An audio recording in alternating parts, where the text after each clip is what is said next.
This is NDTV.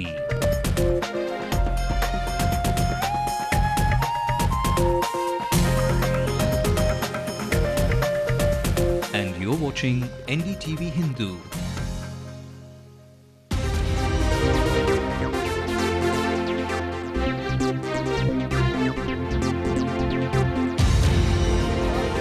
Protests over power tariff hike rocks Tamil Nadu, with opposition demanding a rollback. Consumer associations too join the protest.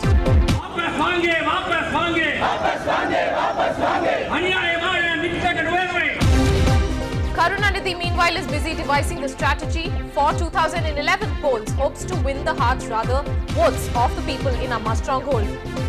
11 Sri Lankan refugees from special camps relieved, while TN government awaits the centres not to deport them. NDTV Hindu has access to footage on Anna University CCTV footage. 7 thefts caught on camera. Who is the real villain? Stars watch pirated CDs or competitors' films. And the one-stop shop for all Tamilians. A special story on our special series, Celebrate Madras. Good evening to all of you. I am Radhika Iyer and this is Headlines Now, the one bulletin you should watch to know what has happened and not happened around you. As you watch the television now, the fan in your home must be on to fight that sweat. Work in kitchen must be on. Nothing unusual about it, you may say, but then there is a difference, because this is going to pinch you and your pocket a bit more, considering the tariff hike that the Chief Minister just announced. The current shock, in fact, that the Chief Minister and the ruling DMK government gave just about yesterday. But what is that and how much of an impact that is going to have on a common man's life? That's our focus tonight on this very show. But before I get you the details of that report, the national headlines. Omar Abdullah hits out on Kashmir protesters, asks them to show restraint while he tries to work out a political situation for solution. People stop attacking government property, police stations and other such buildings. The government snubs Suresh Kalmadi, says it won't bid for 2019 Asian Olympics as it's concerned about corruption. The parliament deadlock over price rise finally ends. The opposition accepts adopting a resolution. 300 students of Pune's Symbiosis College are detained after organizing a freshers' party without police permission. And India's Somdev Burman breaks into the top 100 of the ATP rankings.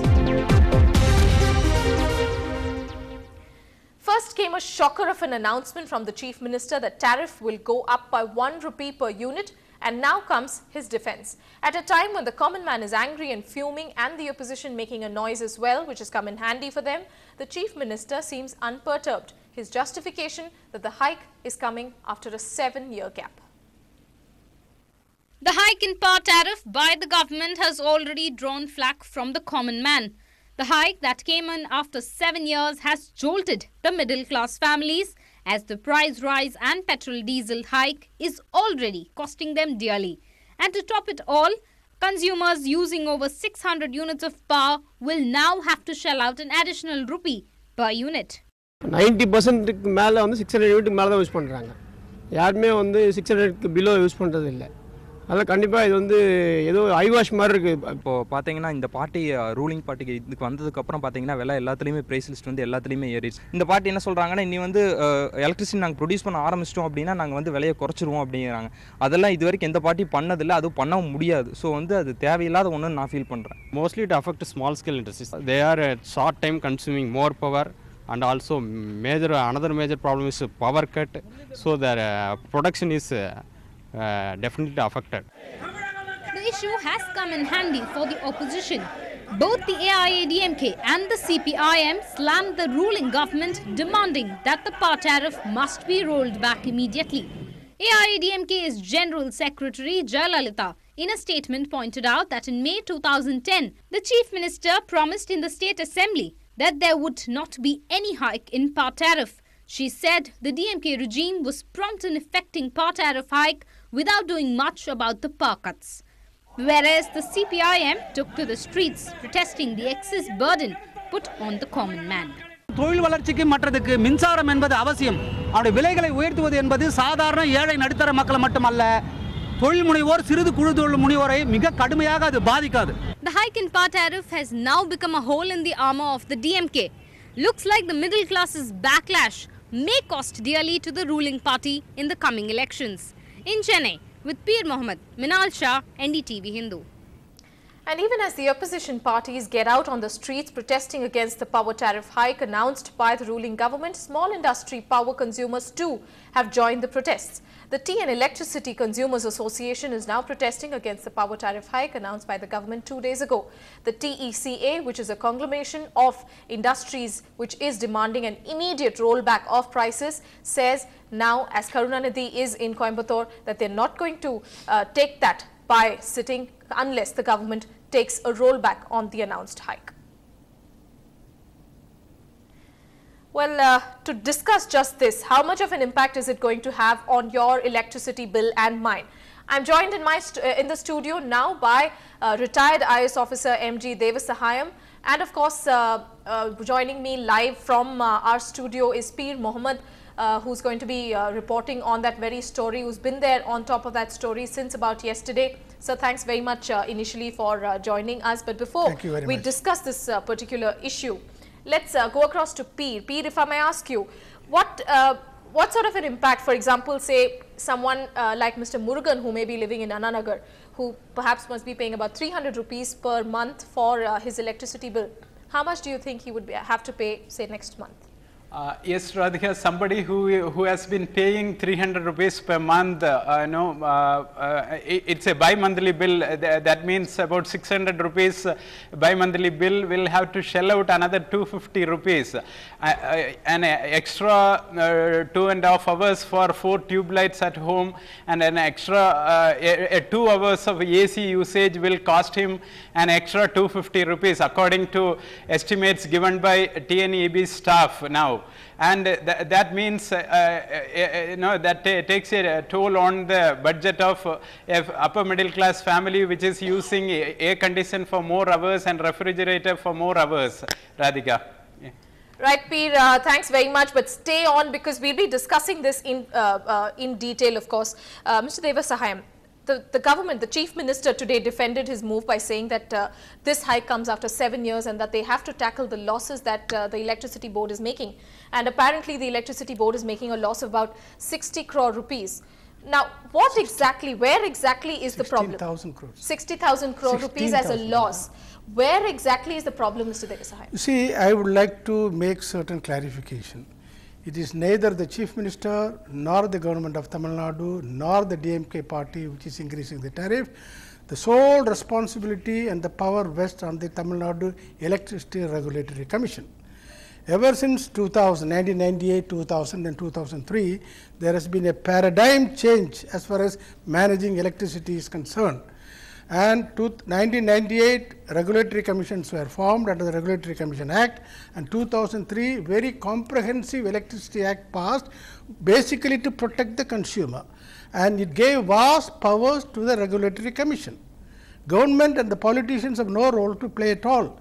And subsequent to Electricity Act of 2003, there is a national electricity tariff policy in 2005.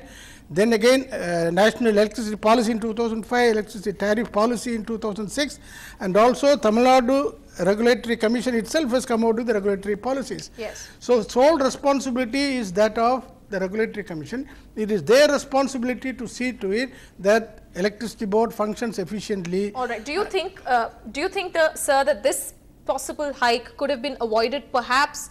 The Electricity Board could have managed the entire situation a bit better?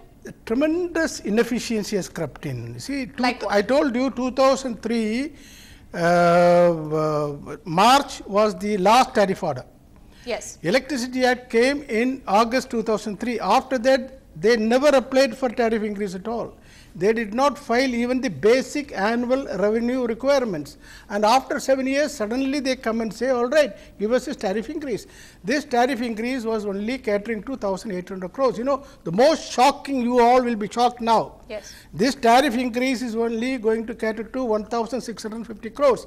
Whereas if you read the last chapter of the tariff order, they have allowed a monstrosity called regulatory asset of 16,500 crores, the unfulfilled gap. That means after 1 year, within 3 years time, the electricity board can increase the tariff at their will and pleasure 10 times. Right. This is a huge ploy that has been played, a farce that has been played on the people. The regulatory asset, a condition which is mentioned in the rule, which in the regulation that has just come about, you mean? Regulatory asset is something where if a tariff has been ordered because of force majeure or natural calamities, the electricity board is unable to charge temporary small amount, maybe a 500 crores, 1,000 crores, they can be made into a regulatory asset to be charged in the future. Okay. Whereas what they have done is, they have accumulated the last 7 years of inefficiency and the next 3 years of inefficiency quantified at 16,500 crores, and they have allocated it to the electricity board. All right. Electricity board can now increase the tariff on their own. All right, a big loophole that very big loophole, very dangerous loophole. A dangerous loophole, says Mr. Devanagam. If I may bring Peer Mohammed in for a moment. Peer, the industries are now joining the protest, and obviously that is trying to put up some sort of pressure on the government. The opposition, of course, the issue has come in handy for them just ahead of the assembly polls to make sure that they try and drive in the point to the people that anti-incumbency is a factor. Peer, with the kind of pressure that's building in, do you hear from your sources that the government could perhaps think of a rollback at any stage? Radhika, going by the Chief Minister's statement yesterday, he is in no mood to change his plans. But the industry, Confederation of Indian Industry and the Tamil Nadu Electricity Consumers Association, which represent both the small industries and big industries in Tamil Nadu, both have made it clear to the Electricity Regulatory Commission that this is unwarranted hike and they cannot pay this, and they have protested it in the strongest words.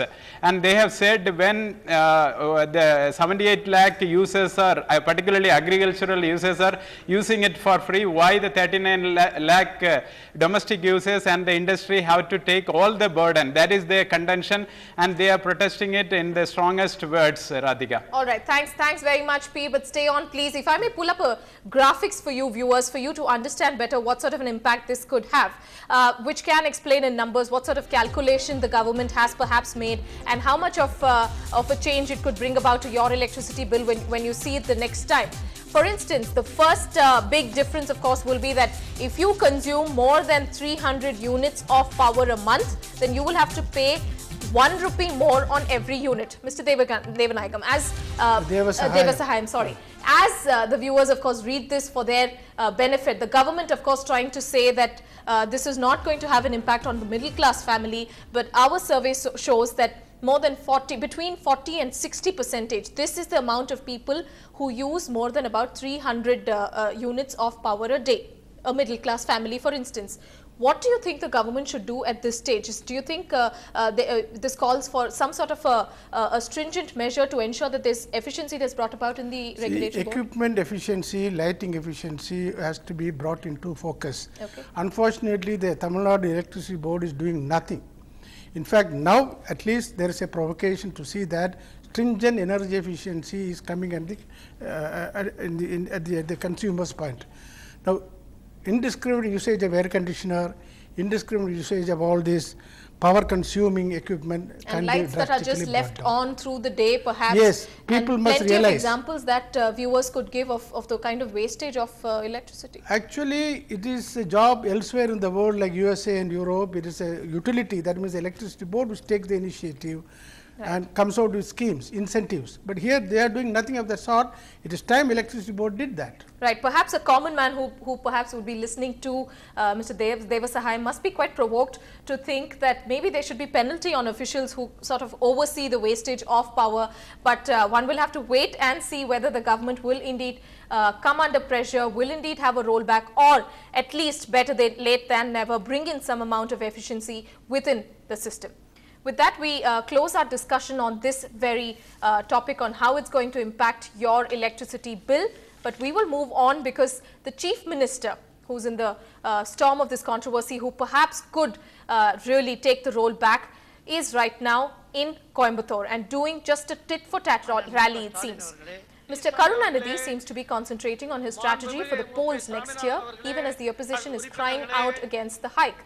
The Chief Minister is in Amma stronghold Coimbatore, hoping to win people back after Ms. Jayalalitha's huge rally last month. In fact, a fortnight after DMK's arch-rival, the AIADMK chief Jayalalitha spoke for 2 hours at an anti-DMK rally at the same grounds. The DMK has organized a rally, and as we talk, we're looking at pictures that are coming from to you live from Coimbatore. Both Karunanidhi and his son, the Deputy Chief Minister Stalin, are attending the rally today. Western districts have been the traditional strongholds of the AIADMK, and the DMK has been making inroads, trying and wooing voters there in the Western belt recently by unveiling some new development projects in the region, even holding the World Tamil Conference in Coimbatore, which was seen as a political move.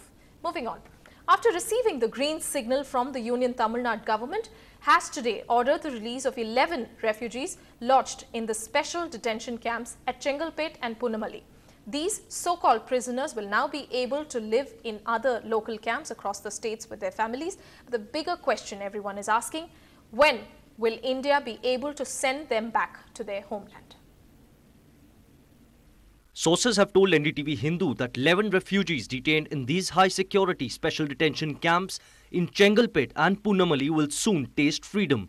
Many have spent almost 5 years in jail under the Foreigners Act, with the likes of alleged child molester Will Humes and mentally unstable Russian Viktor Pomerantsev.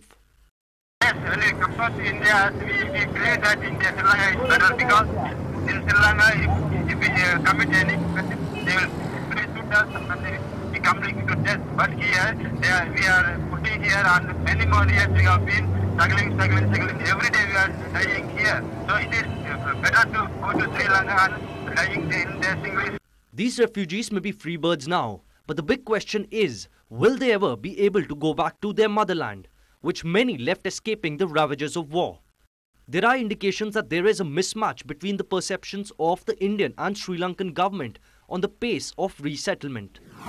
எத்தனை பேருக்கு மனைகள் தயாராக இருக்கின்றன, வீடு கட்டுவதற்கு எந்த நிறுவனங்களை இலங்கை அரசு அடையாளம் கண்டிருக்கிறது, இதையெல்லாம் தெரிந்து கொள்வதற்காக அதிகாரி செல்கிறார்.